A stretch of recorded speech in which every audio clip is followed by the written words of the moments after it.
Hello and welcome to the Slingshot channel, or should I say archery channel, because these days I'm making a lot of videos about archery. The reason for this video is that recently I got a lot of fans who confronted me with a video uploaded by the fellow YouTuber Praveen Mohan.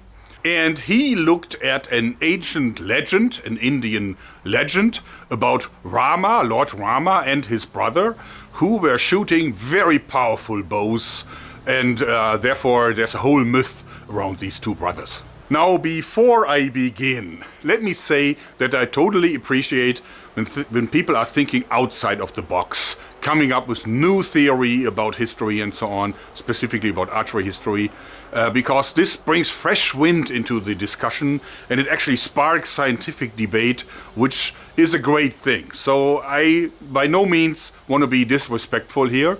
I'm just bringing in the opinion of me, who is just a guy who spent some time dealing with archery and progress and history and muscle-operated weapons in general. Mr. Mohan specifically asked for the opinion of his audience, so here is mine. Mr. Mohan starts by reciting ancient legends around Lord Rama and his brother, several thousand years ago. He doesn't say when exactly. And obviously, these brothers have been shooting super strong bows. They could never miss the target, they would always hit, and their arrows would go through 7 tree trunks and still kill the enemy. Whoa. Well, you know, in ancient myths and legends, it is not uncommon that people have superhuman strength. Legends have a tendency to completely exaggerate these things. And I firmly believe this also is the case here, because no human being has enough strength to invest as much energy into an arrow as it is needed to send it through 7 tree trunks and then still kill the opponent. It's simply physically not possible, no matter what kind of bow you develop. You are limited by the human muscle power that you invest. And therefore, I think it's a legend and it doesn't really have anything to do with reality. And in this particular issue, I actually agree with Mr. Mohan, who also says it's not possible. He said it is possible with advanced technology that was available in ancient times, and he thinks he can prove it. So he begins by showing us engravings, like stone carvings of normal archers in a normal army. And you would really see that these guys are just shooting normal wooden bows. Not very long, I would say 1.20 meters, 1.30 meters, something like this. So just a normal recurve bow, probably made from a single branch or maybe also from composite material. We don't know that, but just normal bows. And he says so too. But then he shows us stone sculptures of Rama and his brother.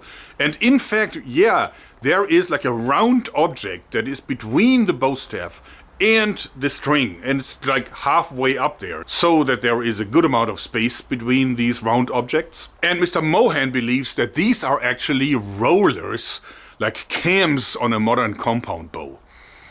And he says that this is clearly a sign that they were using advanced technology that wasn't reinvented before the mid-60s, 1960s here in the Western world.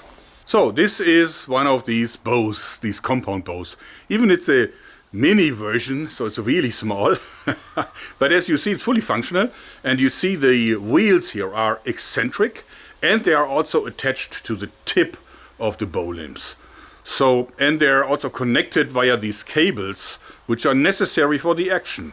And what these cams do is they just make it possible that you have to overcome the strongest draw weight here, and then it falls into the so-called let-off here, which makes it much easier to hold the bow in the drawn position. So this is the purpose of this here.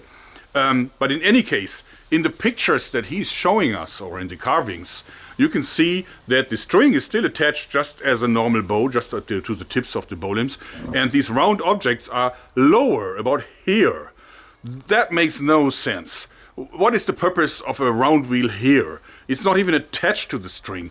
It really doesn't do anything for increasing the performance of the bow. And therefore I think Mr. Mohan is wrong in his assumption that these are rollers that belong to a compound bow. But Mr. Mohan doesn't stop at that point. He now says if you look closely at some of these engravings, you could see that this is actually shaped like a petal with things that he describes as they look like teeth on a gear wheel. So he believes that this is not just a compound wheel, but it's actually a mechanical gear wheel that is a part of a sophisticated mechanism cocking the bow in a special way. Well, first of all, I have to say that then these artists must have done a super lousy job depicting this gear wheel, whereas on other parts of the same engravings they kept an amazing high amount of detail, but this definitely does not look like teeth to me.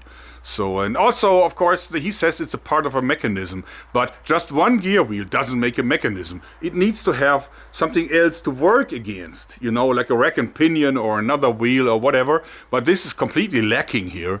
You could also not see how this would actually move something in the entire bow. So if there is a mechanism in there, we don't see it, and I don't believe it. And then he says that obviously this is like a miracle invention that will have to be rediscovered, and he believes that that will happen in some years or so, I don't know. But he believes that this is the birth of a new type of bow that he calls the pullback bow.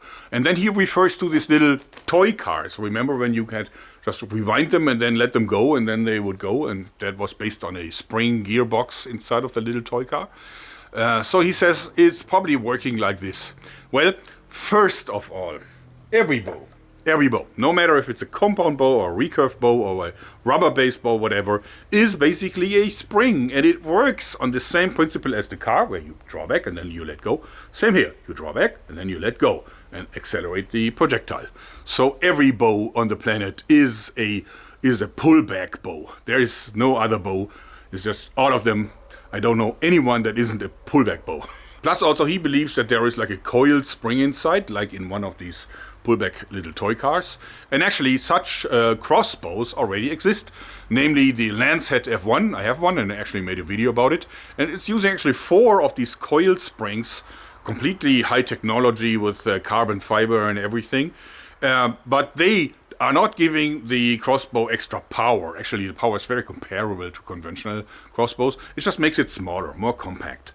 And if we would attach this to a bow, which is perfectly possible and even viable, and I think it needs to be done someday soon, but then you would still have to attach these springs to the tips here, where they would actually replace the mechanical springs, as in the bow limbs here that bent, against the rotational coil spring that he is using in one of these.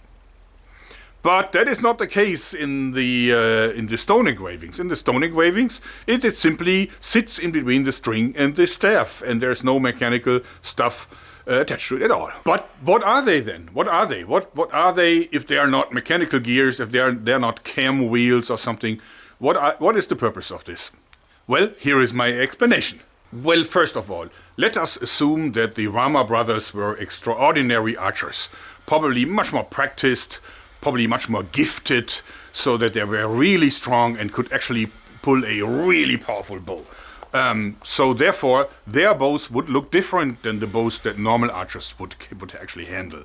They would have to be a lot thicker, and they would also have to be longer. Why would they have to be longer? Well, because a thick piece of wood only bends to a certain degree, and the thicker the wood, the smaller the radius that you can bend it. So a small twig is very flexible. A thick branch is almost not flexible at all. So the thicker a bow staff is in the middle, then the longer it must be to make it possible to draw it out like 32 inches, if that is your draw length. So that means that a powerful bow would also, if it's a long bow, would also have to be very long. And this is the case. If you look at these pictures, you can see that the bow is actually taller than the guy, including his headdress. And this means it's definitely a good 1 or 2 handspans longer than the guy in the picture. So we're talking veritable longbows. And here is the deal with longbows. If you use powerful longbows like this one here, which is a 170-pound one, I can only draw it with an assisting system that I built and presented to you a while ago.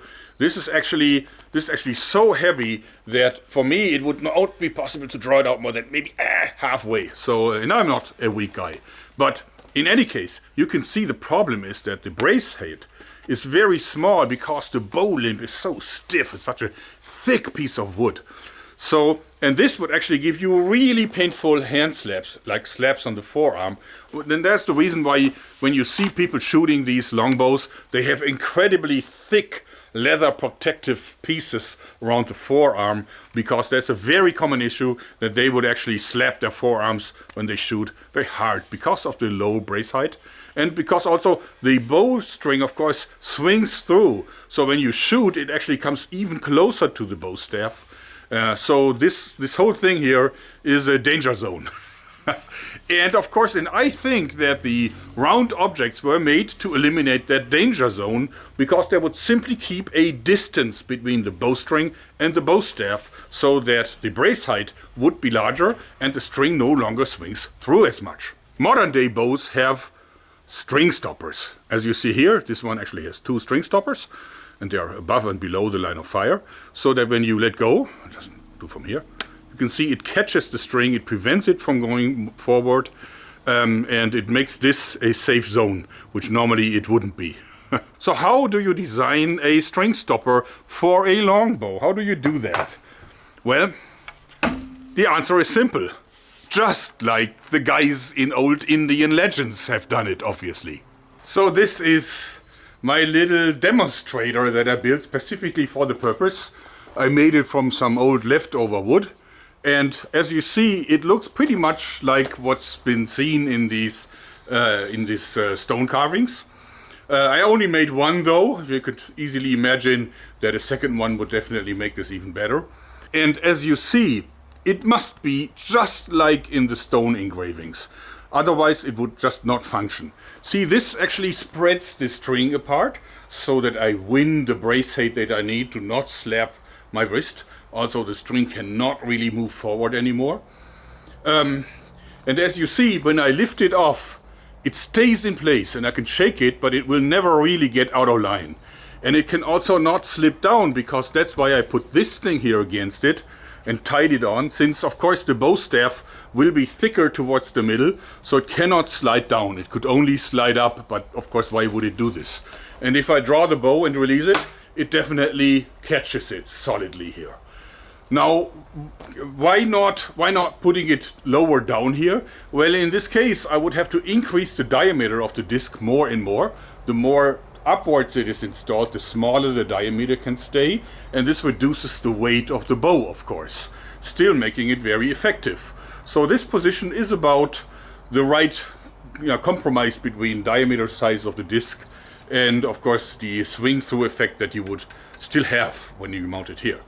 So I absolutely believe that if you change this design even a little bit, it would no longer function. Therefore, I'm absolutely convinced that this actually would be an effective string stopper for a longbow. Why not just installing it just like on a normal bow? Well, then you would have to drill a hole into the wooden staff here. If you do that, then actually the bow would have a tendency to break right there, because you weaken it at that spot, and that would be very, very, very dangerous. Therefore, everything that you do to a longbow must be tied on. You cannot really drill a hole into it, you cannot really glue stuff to it, and therefore this is what makes sense, nothing else. Actually, Mr. Mohan then believes that the rope that is wound around the bow staff just a little above the round objects would be like string silencers and shock dampeners, which is nonsense, because these things must be attached to the string, just like in the picture that he shows us in his video, and not to the shaft, because on the shaft they have no purpose. If you want to silence the string, you have to attach something to the string and not to the bow staff. So these ropes are simply there to attach the round objects that I believe are string stoppers to the bow shaft. That is the purpose, that's why they are there. And then Mr. Mohan continues to look at the arrows, and he says these arrows are so thick, and actually they are so weird in shape, that he believes that they must be missiles filled with explosives, and that this is the reason why the impact is so powerful, going like through 7 tree trunks and then still killing the opponent. I again have to disagree, because we have 2 effects that come into play here. First, the limits of stone carving and stone engraving. See, you can't really do something really thin in stone because it will simply break. That's also the reason why from the two guys, only one is holding a complete arrow and the other just holds a stub, because the rest broke off, even though it was very thick. And if the same is with the string. He says that it's funny that the string is so thick. I think it's as thin as the carvers could do it without risking that it would immediately break. So, and if you look at other carvings and sculptures of archers, you would see that very often they just have no bowstring. They just leave the bowstring away to not destroy the elegance of the weapon by attaching like a super thick stone string. And others sometimes use like metal wire and so on, which very often doesn't even last as long as the stone does. So typically there is a limit of thickness that you can do, and in the entire engraving set, in the entire building, you don't really see anything that is thinner than the arrows in the picture. Then let's talk about Mr. Mohan's theory that these arrows were actually missiles filled with explosives. Now, I don't know if explosives were known to ancient Indians. I have never heard of it. I know that the Chinese had explosives, but I'm not sure about the Indians. But okay, let's assume for a moment that they might have had access to it. Still, you know, an explosive arrow is not high penetration. It's high destruction, but not high penetration. I've done things like this before, together with Mike Sampson from Brightfire Productions, who has all the permits for this.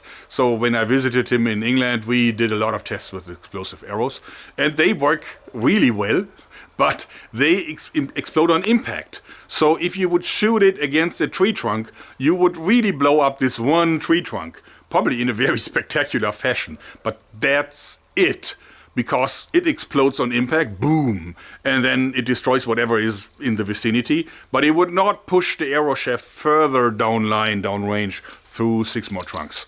So therefore, that is simply not the case.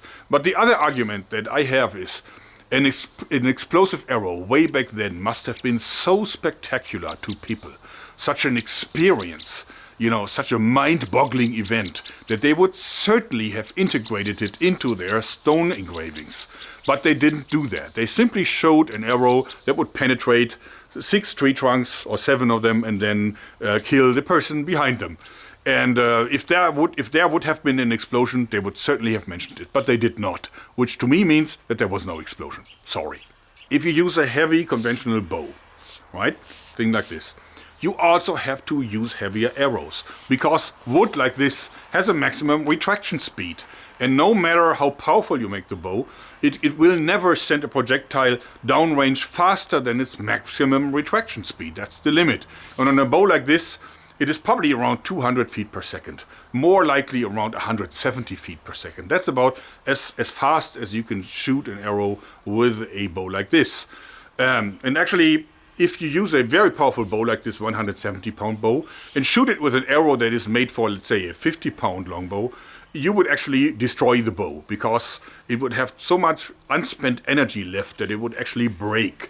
So therefore, the only way to really make a bow like this really getting the best out of his superpower is using a very heavy arrow.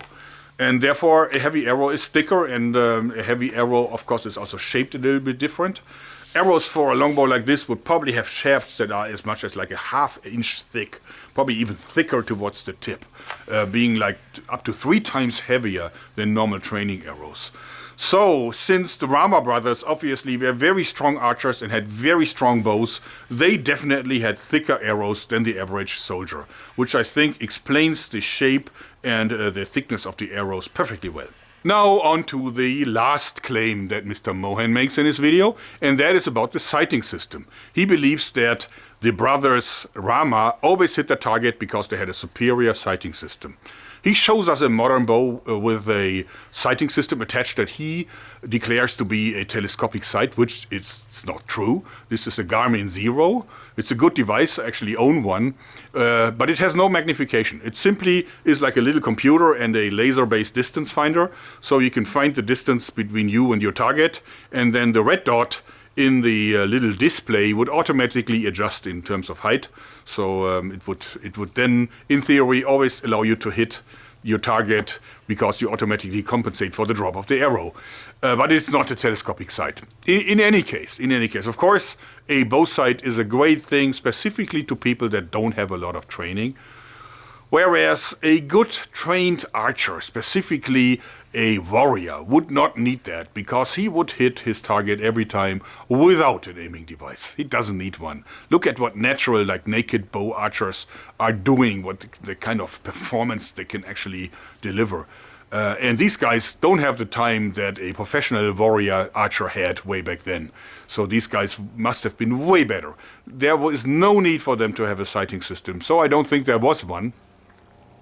Mr. Mohan actually thinks he can prove that they had telescopic sights because he found some in stone engravings, but here it gets ridiculous. I mean, look at this picture. Is this a telescopic sight? If so, why is the guy holding it against his mouth and not against his eye? Can he see with his tongue? I don't think so. I think this clearly is a trumpet or another, like a horn or something, used for communication in the battlefield. Or maybe it's a flask and the guy is drinking, although I'm not sure if they would include this into a stone engraving. In any case, what it is not is a telescopic sight, because that has to do with eyes, and this guy definitely has his eyes open.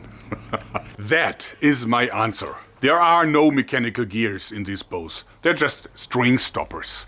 There are no missiles rather than arrows, because there is no missile and there is no explosives. Those are just heavy arrows. There is no scope system because they did not need one and they did not have the technology.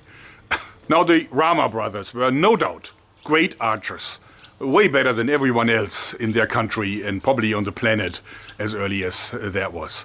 And I don't want to be disrespectful at all. I think these legends, of course, are exaggerated, as legends always are. But that doesn't mean that the Rama brothers were not super good archers. But also, I think that what Mr. Mohan found is a sensation. It's just not a sensation that he describes, because it's really the case, and it looks like that is so, that in ancient Indian times, like thousands and thousands of years ago, they had English longbows with the power and actually the shape and everything of an English longbow. That is a sensation in itself, because in medieval Europe, those were not common before like 1100 or something, and actually brought a great advantage to the English army, making it possible for them to defeat the French in the 100-Year War. So clearly, if that kind of bow was around that much earlier, that is a sensation in itself, and that definitely should be explored more. And therefore, I think that it is a sensation what Mr. Mohan discovered, but let's please forget about this mechanical gear, scope, and explosive missiles nonsense. That clearly is not real. So that was my little discovery video, reaction video about Mr. Mohan's finding. Very interesting, I think, and I hope you think so too, because that's it for today. Thanks and bye-bye.